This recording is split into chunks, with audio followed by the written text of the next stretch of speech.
Do you know how many people said, I "Oh yeah, am. that looks great. That makes sense."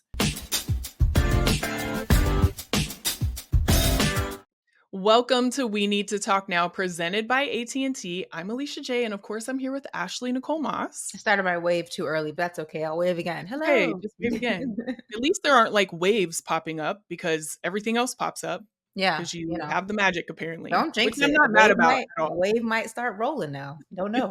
It might just wave right in. But we are waving right in with a lot that is on the docket today. So excited to talk about all of it. We're going to talk about everything you need to know from the NWSL following a big weekend, okay? There's also a new world record holder in the women's marathon that we're going to connect you with, and connecting changes everything. And then I recently got to sit down with world and Olympic champion Crystal Dunn. It was an amazing interview. Can't wait for you to see it. So we're going to pop that in, and we have so much more. But before we begin, Ashley, I hear that you have some breaking news. I do have some breaking news. Before we even get into that, we just want to remind you all to make sure you're tapped in with us on all of our social platforms, tapped in with us on the show individually.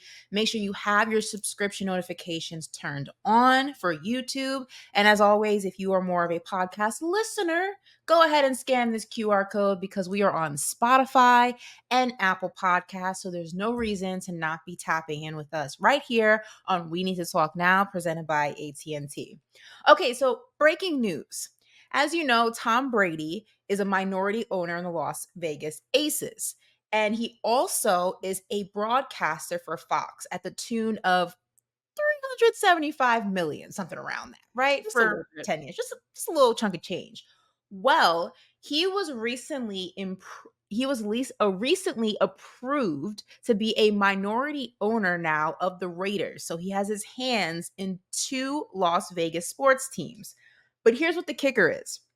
The list of things he can do day to day now as a minority owner was just dropped. Now, remember, he is also a broadcaster. So I'm going to run through the things he can and cannot do and just wait for your facial expressions. Some of them, no big deal. The others, kind of a big deal. All right. So, one, he's not permitted to be in any other team's facility. Okay. Guess Wait, you can live with that. Broadcasters, sometimes do, sometimes don't. Whatever. No big deal. Right? He's okay. not permitted to witness practice of any other team outside of the Raiders.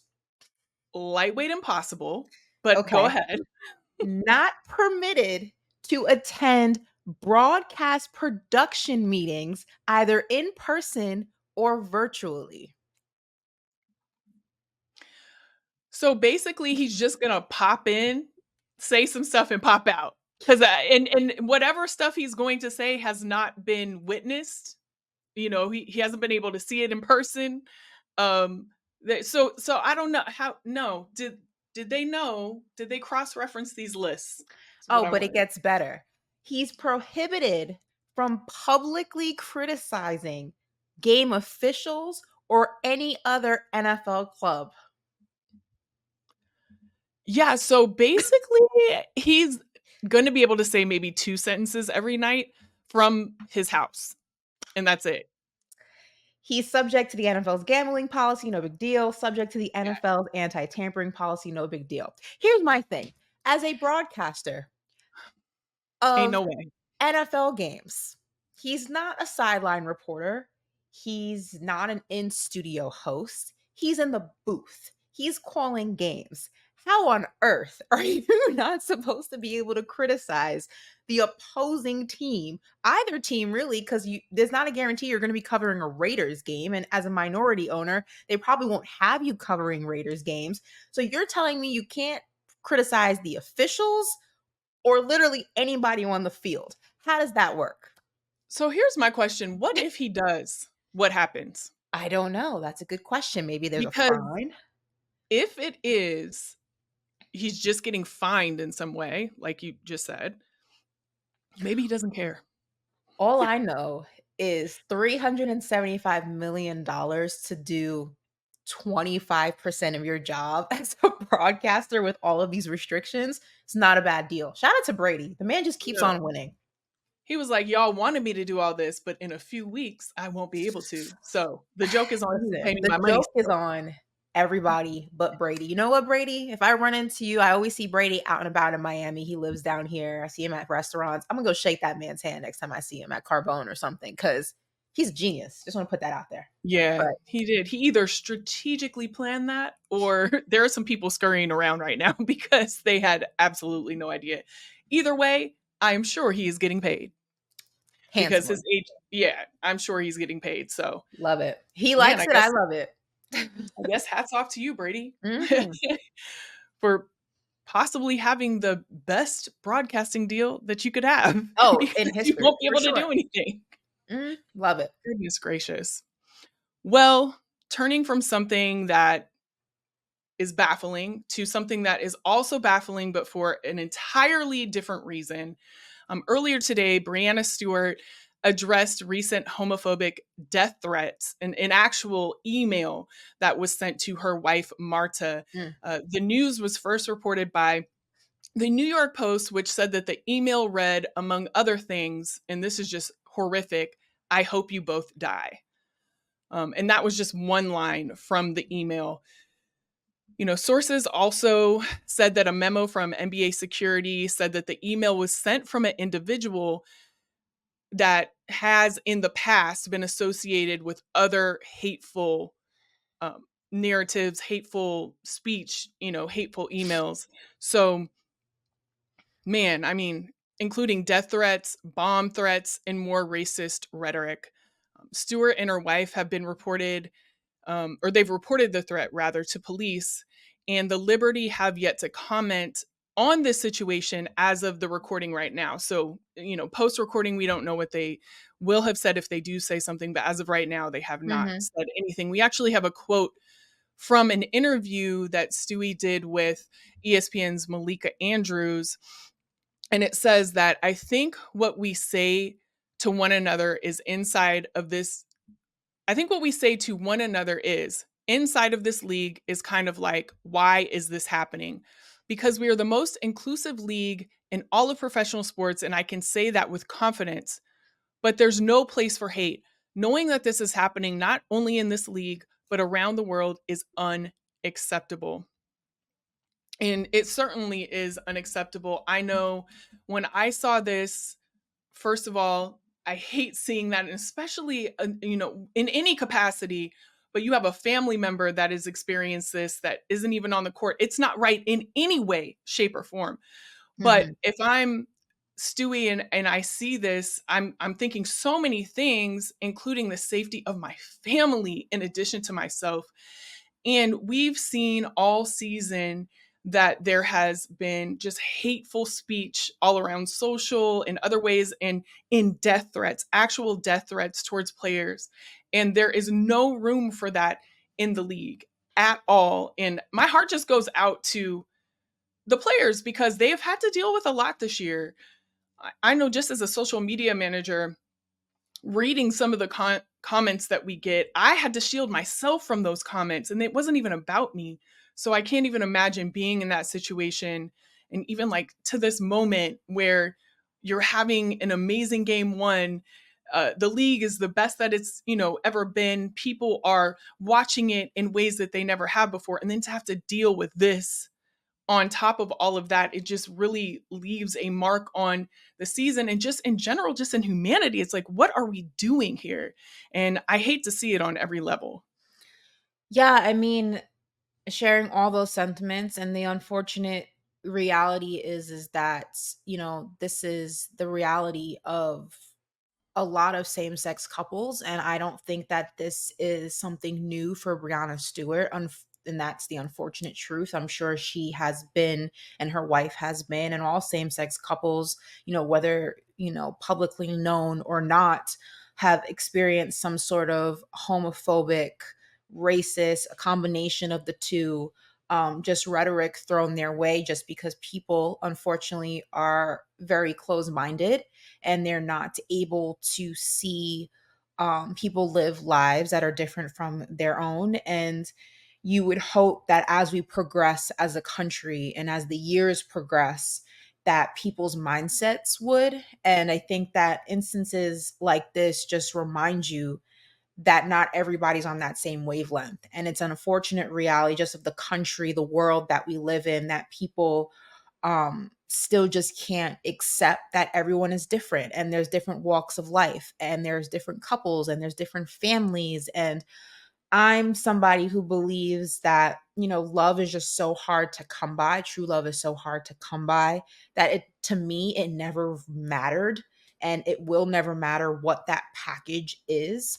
Um, I think it's the most beautiful thing in the world. And, regardless of who it's with and what that package looks like, I feel like everybody is entitled to experience that and experience it as many times as they want to and they should and they can. And I think that Breanna Stewart's statement was extremely well said. I look forward to what the Liberties say about this incident because I do think that they will put a statement out.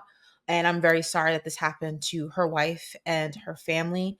But I'm also confident that they will know how to navigate this because, again, the unfortunate reality is this is probably not the first time. And the even more unfortunate reality is that this probably won't be the last because, like I said, people have a hard time accepting things that are different and lifestyles that are different. And it's just, we're still fighting the good fight. And the optimist in me hopes that one day we're not having these conversations. So I hope that we're not either, but I will also say, in addition to that, is that across women's sports leagues in general, historically, women have not been safe. mhm. Okay. And I just hope that leagues respond to this with over the top safety for the players and their families because we know that these aren't just words for some people and we never want to see them enacted. Right. So I just really hope and pray that these types of things, the homophobia, the racist comments and everything, they don't fall on deaf ears. It enacts people to actually act and protect the players in every single way. And that goes for all sports, Yeah. I don't care what type of thing you're saying to somebody, take it seriously and Right. protect the players. And that's what I really, really hope happens in this case, and that the league has learned that this is a issue, this is a problem, and we need to react with protection for these players. Absolutely. And look, the Liberty play tomorrow night. We'll be doing a post game show. So hopefully we have an update regarding this situation and a statement from the team, whether it's some point during the day leading up to the game or maybe right before the game. So we will definitely keep you posted with that. We're going to switch gears to the NWSL. Boston announces a name and the branding. Now, earlier today, the NWSL's 15th team announced its name and branding ahead of its 2026 launch. Now, neither Alicia or I have seen the name, so we are going to now do a blind reacting in its entirety as it is unveiled to us right here on this podcast by our super producer, Emma. She's very excited to reveal this name to us and see our reactions. Okay, so we'll get the name and then we'll share some notes regarding this team. Go on. Emma, you're gonna put oh, okay. Um Boss Nate, is this the Emma, can you hop on the mic We need and an explanation. is this It's what Boss Nation, which the club has said is like a anagram of like Bostonian.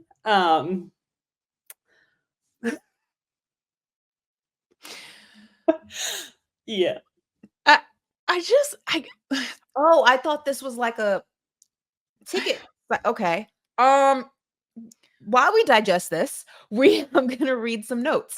Alicia, you sit on this for a while. I'm gonna read some notes regarding this I probably should sit on it because what I'm gonna interesting go ahead. interesting name. Oh, it gets better. The team's marketing campaign is quote too many balls, which is a Say what? reference which is a reference to the number of men's sports teams in comparison to women's sports teams in Boston. What? Yeah, No. let me read that one more time for Emma, people who you're spoofing us right now. let me read that I one wish more I time for was. people Like, who I really wish I look. I'm gonna reread that because I laughed midway through that just in case people didn't. Okay. The team's marketing campaign is, quote, too many balls, which is in reference to the number of sports teams in comparison to women's sports teams in Boston. Already, there is a change.org petition to change the name.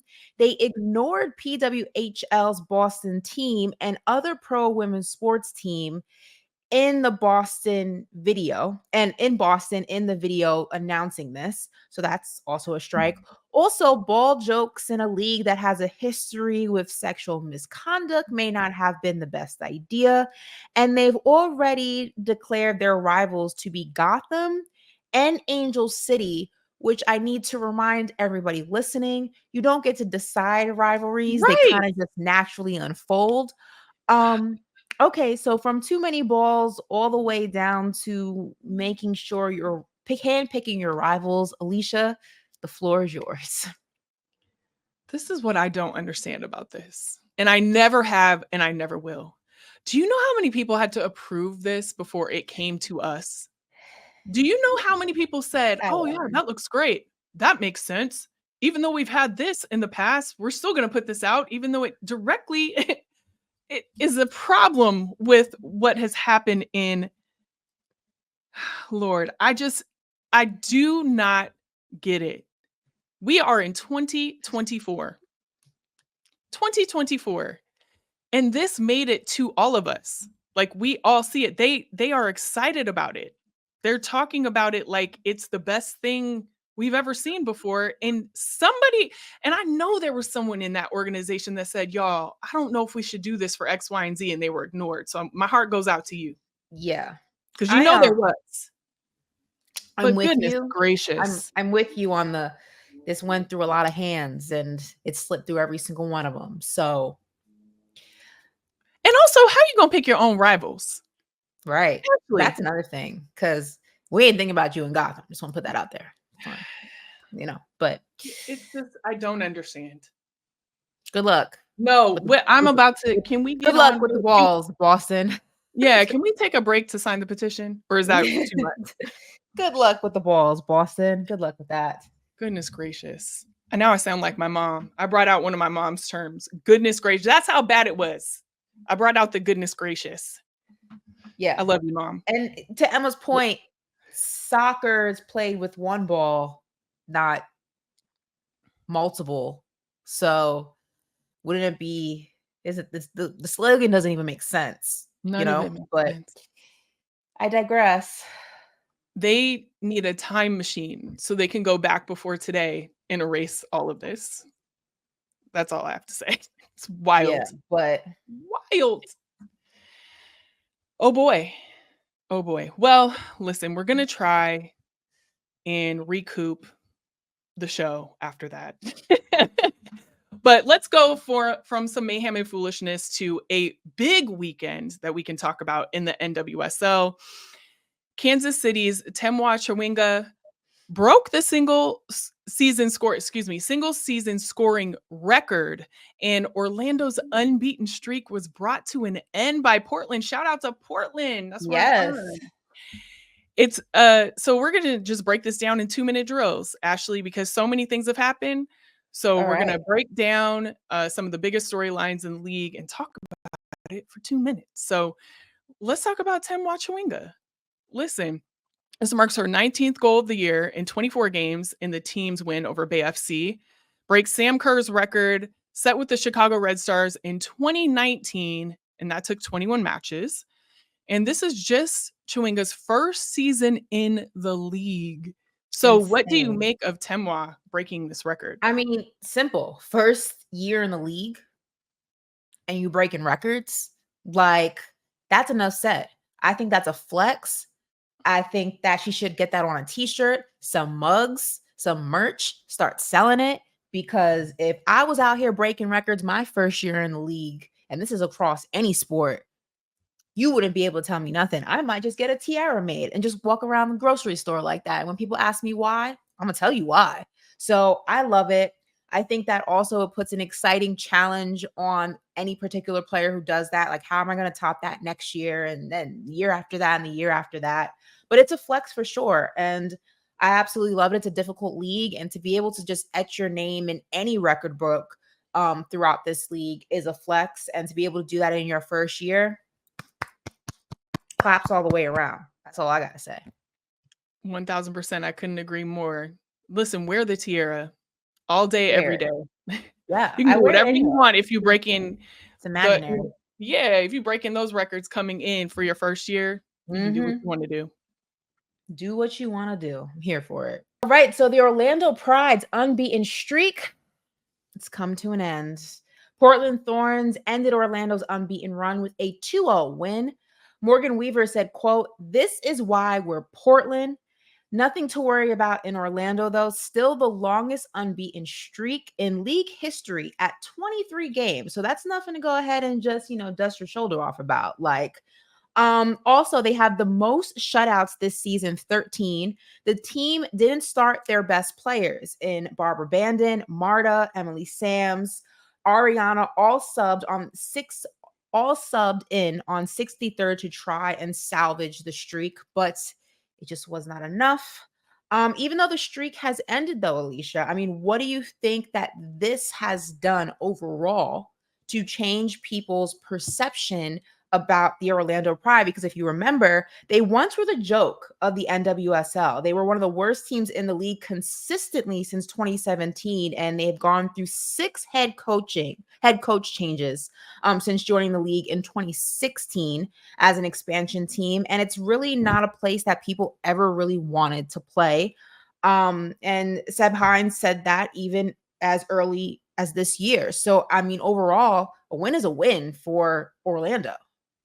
A win is definitely a win. And obviously, with 6 coaching changes and just basically going from the worst team to the best, right? In many ways, I'm not hating on it at all. That's exactly what you want to do going into a season. You never want to say, well, I'm going to match what I did last season. You're always Absolutely. trying to be the best. And they definitely did that. I think that when you look at what they've done, just kudos, a round of applause on every level. And it's definitely something that kind of turnaround is not something that I think we'll ever see again, just because it was so vast. So listen, I'm giving them all the applause. And I think that every team should be learning from what they did instead of, saying whatever, kind of giving feedback about them being the worst to the best. They're the best now, and that's kind of what sports is, right? Like, you're not always going to have your best day, and you're going to definitely have your worst day, but on the best ones, you got to give people their flowers. So definitely giving them my flowers on every single level. Yeah, insane streak. And to Emma's point, don't think we'll ever see it again. So shout out to Orlando. Shout out. Another shout out that we have to give is to Christen Press. She scored her first goal since a return from ACL injury. So it was her first goal in 28 months, made her return earlier in the season from an ACL injury this is so crazy when I think about just one ACL injury, but she had 4 surgeries with this one injury that kept her out for more than 2 years out of the sport. She called it an out of body experience to, get this goal after. Yeah. I mean, I can't even, that is so much commitment to get better. And then on top of that, to come back and get your first goal, it definitely an out of body experience for sure. She also said, since I got injured, people were counting the days that I didn't play soccer, and I was counting the days that I hadn't scored. My true love is scoring. So you can see in that what it meant to her. And then it's so funny, these things that you want to do so badly, because I couldn't even tell you how the goal went. It felt like an out of body experience. I hope it is a quintessential Christen Press goal, and I will be really proud. So was her 100th career NWSL match, got her first goal back from ACL injury. Give me one word to describe Christen Press and why. Badass. I mean, to just bring yourself back from multiple injuries and thinking about just like the rehab that goes into each and every one, just the mental toll that goes into sustaining the injury, going through the surgery, going through the rehab, the ups and downs of that whole entire process from beginning to end, doing it not once, not twice, not three times, but four separate times.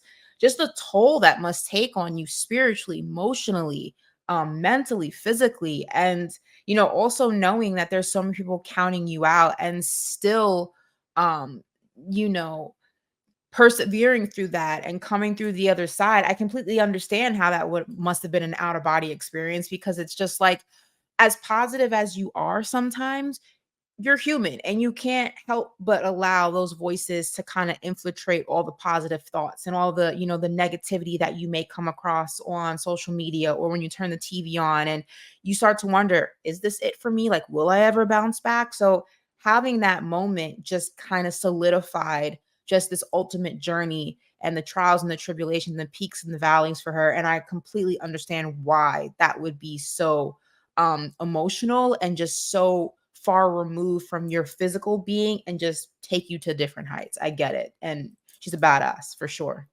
Definitely a badass and just truly remarkable when you think about just the mental fortitude that you have to push Mhm. through 4 different surgeries. Like, with every one, you think that you're on the mends and you're doing your rehab Mhm. and everything, and then you would have to have another one, and another one, and another one, and like she said, people were counting the days since she played soccer last. To see those kind of tickers, coming up, that's gotta be frustrating too. I could see how it could propel you as well, but just to know that you're not out there, you wanna be out there, and then this injury keeps sidelining you. Yeah, I Mhm. mean, you have to be remarkable in every way to do that and to get back out there and score a goal. And, I can't wait to watch her score continuous goals now, because she's out Yeah. there and doing her thing and she's overcome so much. So, shout out to you, Kristen. Congratulations on that goal. And shout out to you, Alicia, because you sat down with the one and only, the legend herself, the US women's national team legend, Crystal Dunn, for an absolutely incredible interview. And we're going to check that out right now. Welcome to We Need to Talk Now. I'm Alicia J, and today we have an amazing guest. She is an Olympic champion, a World Cup champion, and that's just to name a few. Please welcome Crystal Dunn. Thank you so much for being here. Thank you so much for having me. I'm so happy to be here. Man, to say that you've had an amazing year is an understatement. When I was watching the Olympics, and obviously congratulations on the gold, I was so proud of the team on so many levels, but one thing was, it was the first time in U.S. women's national team history that the forward line was all Black women. What did it make you feel to be a part of that? It's amazing to see how far we've come in this game. It's such a more diverse sport, and I'm really proud of that, because when I first stepped into the team, there wasn't many people that looked like me. And so I think it's really important to keep pushing that game in that direction to make soccer feel more inclusive. Well, and I love seeing first. Like, we loved it. It was a celebration. And it's kind of like one of those things where you're like, we're in 2024, like, why are we seeing these firsts? But is there a first that hasn't happened yet that you want to see? Yeah, I think for starters, like you just touched on, having a front line that is, women of color led, I think is so important. And I think for me, it's definitely having more people of color in our respective markets in the domestic league. I think it's really important. I think when I still look at locker rooms, I'm feeling like there is not as many of us that are making up the team. And so I think it's really important to just keep pushing that notion that, Black women belong in the sport. And we're not here to just survive these moments. We're here to really thrive and make an impact in this game. And I think it's really important to keep pushing for more women of color to be in this sport. Absolutely. I mean, I'm going to say that every day. So we definitely need to push for that. You mentioned locker rooms, and at the Olympics, there was a lot of people that thought, are they going to do it? They weren't sure. And you guys were locked in, obviously. You got the gold. What was that locker room mentality like?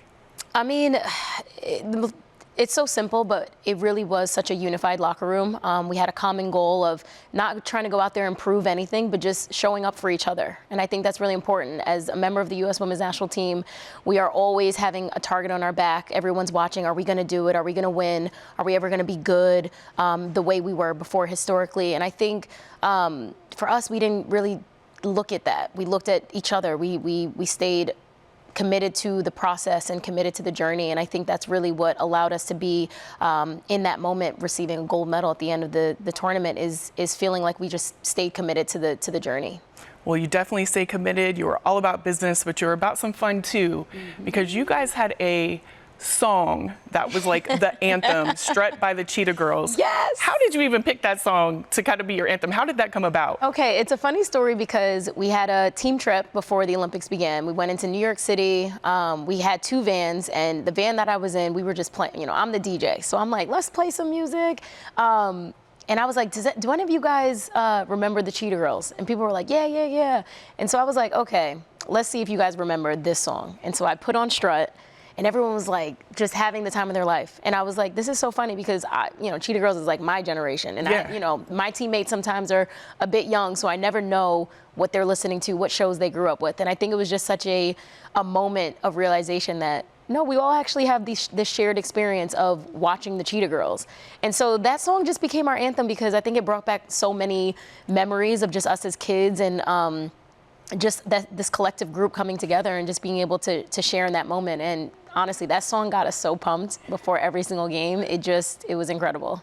Listen, I'm here for some Cheetah Girls. That's me too. I definitely remembered that song, and I was so happy that it was your anthem. It made me smile every time, let alone y'all. So I can just imagine, well, listen, you're back home playing for Gotham, one of the best defenses in the league. How does it feel to, be playing for that team and to be back home? Yeah, I mean, it feels good to just be able to have my friends and family close by. I think it's really important for me, especially at this stage of my career. It's, family is so important, and sharing these moments with them means so much because for a long time of my part of my career, I was far away. They weren't able to come and visit and see me play in person. And I think it's important that, I share these moments with them, and it's really special, especially seeing my son in the stands. It's been amazing. So it's been good. Seeing your son in the stands, having more time with family. You have so much on your plate. How do you balance all of that? I mean, is there a balance? There is a balance. I don't always get it right, but I think, my family is so important to me. I care about soccer, but I'm a mom first. I'm a wife, I'm a sister, and I think just sharing these moments with my family is really, really important, and being able to be engaging with my family and especially my son is really top priority. And I think that gives me that motivation to be the best player that I can be is knowing that my family and my home life is set up. Well, let me tell you, your son is super cute. As somebody who follows you on Instagram, I see that all the time. And you've shared all these moments with your family, all these career moments. What more do you want to accomplish in your career?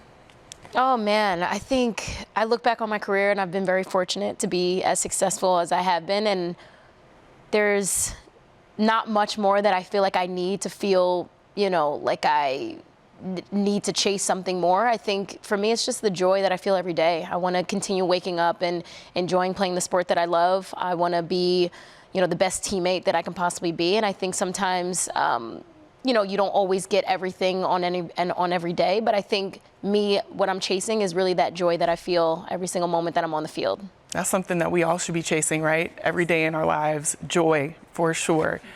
Now, you've talked about your career, but what do you want your legacy to be? Oof, legacy. I think for me I've been fortunate to play in a lot of games, play in a lot of big moments, and it's all been amazing. But I think for me, my legacy is being versatile, being adaptable. I think as a woman of color, it's really important that I continue pushing that narrative that Black women don't belong in just one single box. We are multidimensional.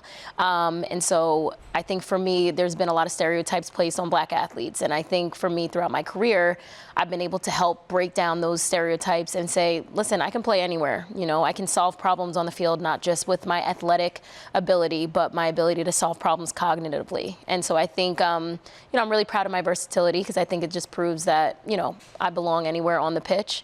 And I think I'm really just most proud as well of pushing that that stigma around just Black female athletes in a predominantly white sport. We can wear our hair any which way that we want. We can, really still emerge in Black culture and not feel like we have to shy away from it just because it may not be welcomed everywhere. And I think just pushing that notion that, Black women belong in soccer is really important to me. Well, as a Black woman, I just wanted to say thank you, because I know that is not easy. That is not easy. But for me, you've already cemented your legacy, because in every single thing that you do, you have accomplished that. So thank you so much for being here. I appreciate it on every level. And, thank you for this talk. I appreciate it. Appreciate it on every level. Thank you. Thank you. First and foremost, great hair day. Shout out to you. The curls The fro were was growing. Yes. Loved it. Biggest takeaway from that interview, there's a lot of tidbits and a lot of things to take away, but what was your favorite? I think my favorite thing was, number one, just being in studio with her. It was like a full circle moment for me. She's somebody that I've looked to for years, for what she does. And to be able to sit down and interview her so personally, it was like a full circle moment for me. I just felt like, okay, Alicia, this is what you've worked for, is to interview amazing, incredible women like Crystal Dunn. And just to be truly, transparently a fan of hers, it was amazing to sit there. But when she was talking about being a Black woman and wanting more representation in soccer, to see more Black women playing, I just felt a sense of pride to be across from somebody who doesn't just play the sport, but recognizes that she wants to impact it. It's like part of her purpose to make sure that little girls that look like her know that they can play that sport. And so that was a very powerful moment for me. We talked about it a couple times in the interview, but and I talked about it towards the end, obviously, but just to be able to sit across from her, and it was just a moment of gratitude that I had, that she was working for little girls that, literally look like us, that want to play in that sport. So you don't need to do that, like people think that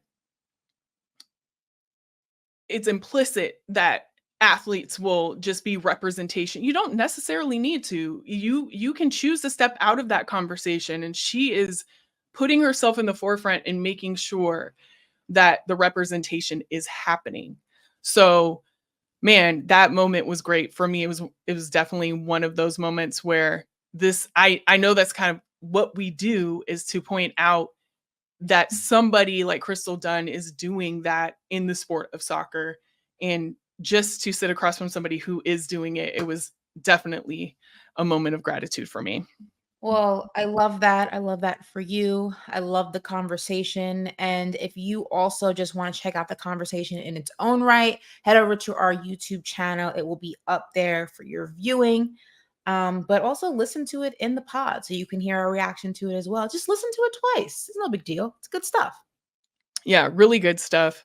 And we also have something really good that we want to point out to you in Connecting Changes Everything, presented by AT&T.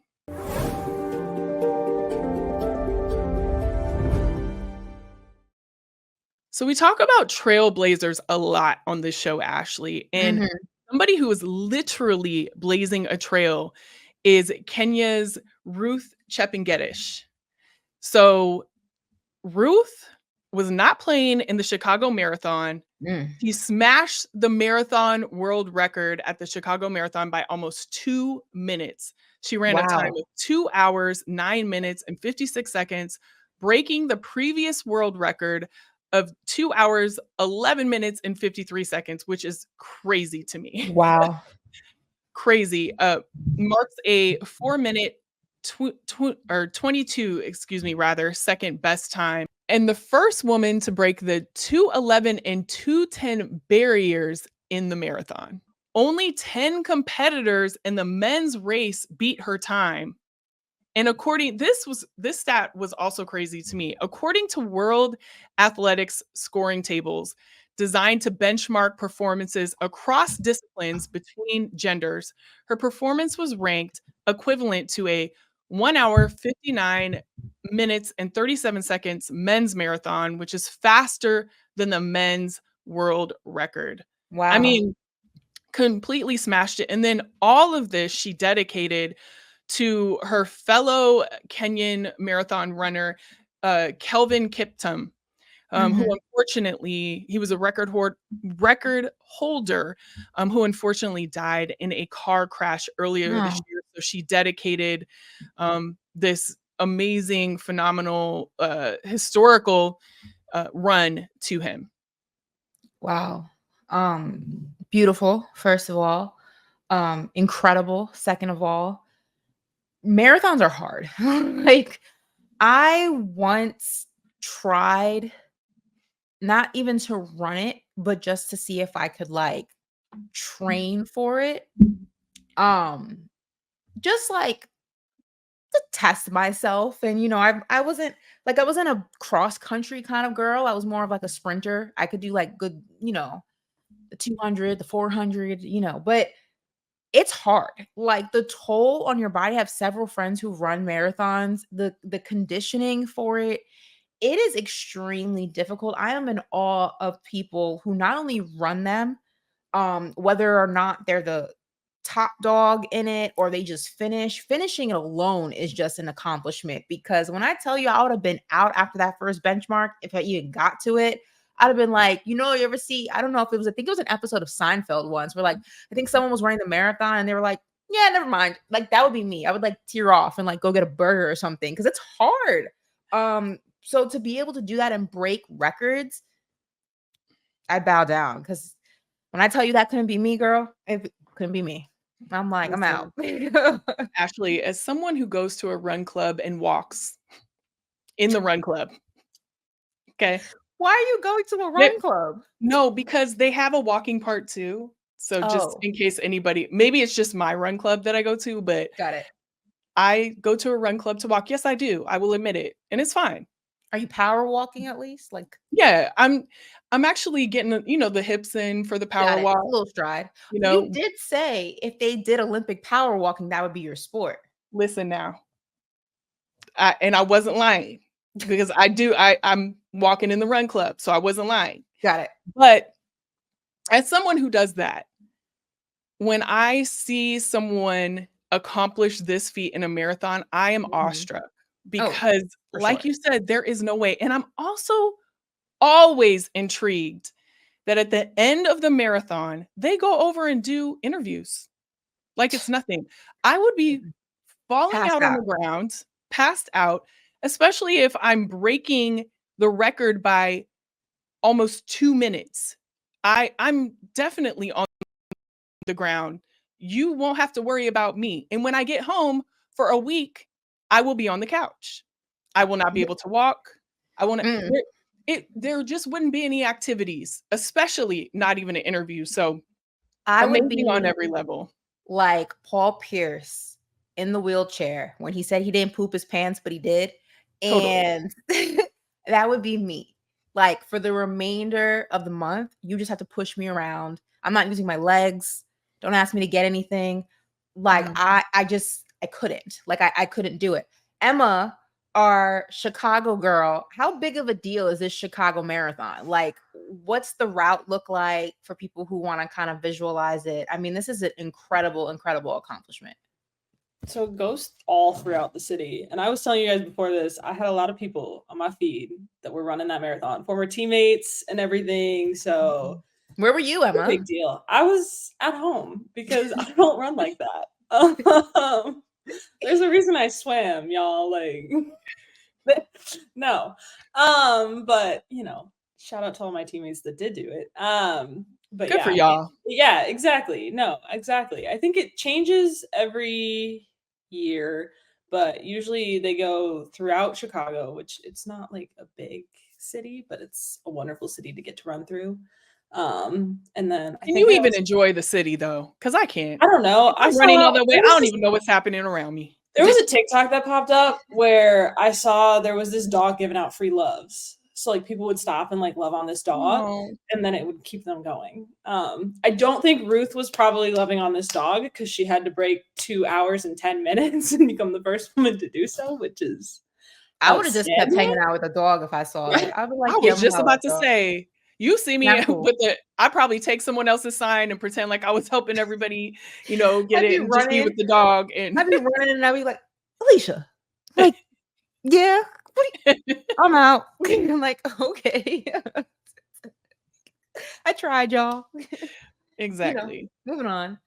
Yes, but listen, shout out to everybody who ran the Chicago Marathon, whether you broke a record or you didn't. Just finishing that is a accomplishment in itself. So congratulations to all who went ahead and competed in that very illustrious task. So we're going to switch gears now to what's up now.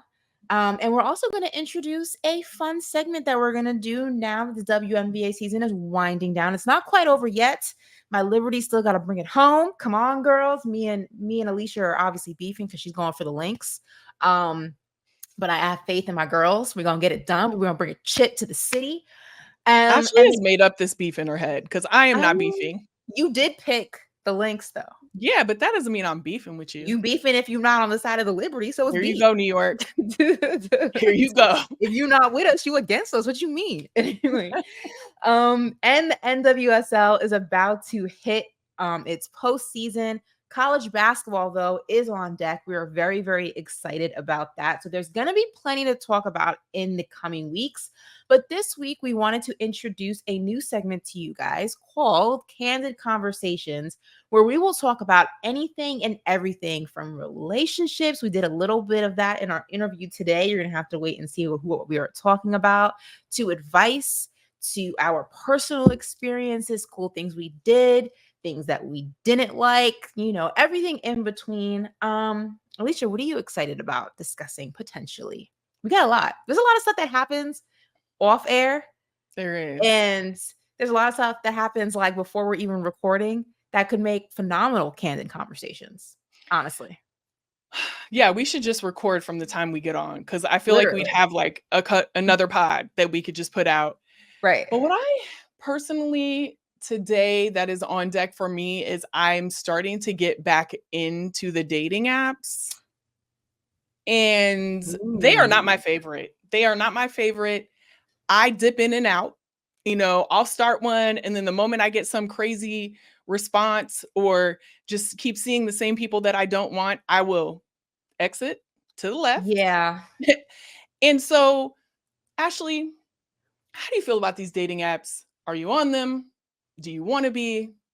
I'm still indifferent. I'm trying my best because so many of my friends have met their significant others on dating apps, which is wild to me. Yeah, I don't know which app they're using. I haven't had any kind of success so far. Only I don't know.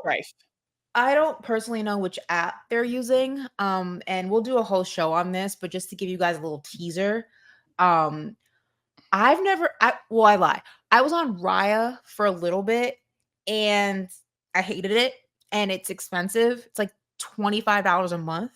And I was connecting with people, one that I already knew in real life and I didn't want to date. So that was kind of defeating the purpose. And then I would connect with guys who were like from different countries. And I'm like, and they were visiting Miami or visiting New York. Like it's based on like where you are at the time. And I'm like, okay, that's great, but he lives in Amsterdam. So that's not going to work. What we going to do? Yeah, but dating apps aren't for me. I've never really also like invested enough into like trying it. I do have several friends though, like you, who have met long-term boyfriends, or I know like friends of friends who've met like their fiancés have turned into their husbands. And I'm just like, I don't know which version of the app y'all are using, but if you could share with the rest of the class, that'd be great. So, right. Yeah. And I just had this conversation. My friend Tish is about to get married. I'm about to go to her wedding soon. It's going to be a fun one. But she met her dude on, I want to say, listen, I was kind of blown away by this because it's not something I've ever, but there's like a Facebook dating apparently. Didn't know that. Nope. Because I'm never really on Facebook. No offense to Facebook, but this is just not my jam. So I feel like there's so many dating apps. One, which one do you get on? First of all, because there's too many out there. Too many. And then, now I'm paying out of pocket. So now you going into my finances already, and I haven't even met somebody.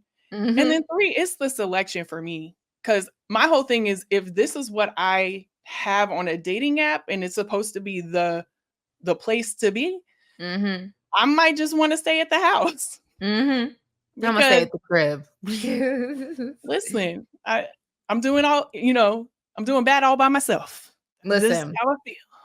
this is just a little tidbit of the type of conversations you can expect. Trust me, we will revisit this online dating conversation in more totality at a later date. So if you enjoyed this little chit chat and this back and forth, don't worry, we're going to do this again on a larger scale because we got more to say and more grievances to air. There's a lot. So many. Don't worry. And we know that you guys have input too. So please, in the comments below, talk about these dating apps. Maybe y'all know something we don't know. Give us some tips or just tell us we right so that we can stop dipping our toe into the dating apps. One or the other, we want to hear what you have to say. Absolutely. So we look forward to having these conversations and sharing them with you. But that is going to do it for this episode of We Need to Talk Now, presented by AT&T. As always, make sure you're tapping in with all of our socials, whether it's our individual. Don't thumbs down that, thumbs up that. This bubble is tripping. Anyway, ignore the bubble. Not magical today, is it?